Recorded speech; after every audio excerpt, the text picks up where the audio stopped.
Bonjour à tous, je suis Fanny Serret, je suis architecte et cofondatrice de l'Atelier A1, une agence d'architecture qui est spécialisée dans la transformation domiciliaire et inclusive des établissements médico-sociaux. Donc aujourd'hui, dans le cadre de cette journée portée par l'ARS, l'objectif c'était vraiment de pouvoir apporter un éclairage sur la question de se sentir chez soi et de l'habiter au sein des établissements, notamment quand il s'adresse à des personnes qui ont un handicap.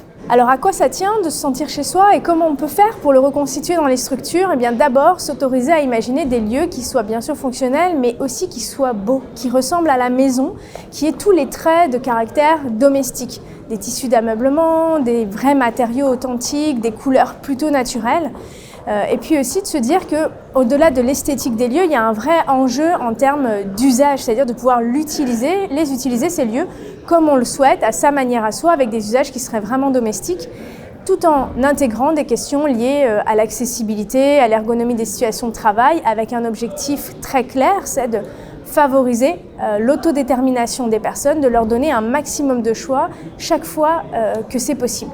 Pour donner un exemple très concret, on n'est pas obligé, pour faire un salon, d'avoir que des fauteuils identiques en simili-cuir de couleur vive avec un sol plastique coloré. On peut tout à fait trouver des choses, même dans des enseignes de milieu ordinaire, et parfois même moins coûteuses que de l'équipement spécialisé, pour créer des environnements ordinaires et non stigmatisants.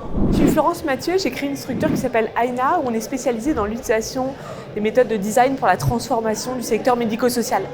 Alors Fanny vous a expliqué qu'est-ce qu'on vise faire que les personnes se sentent chez elles. On entend souvent beaucoup d'objections en fait, c'est compliqué, c'est pas adapté à notre public, c'est trop cher.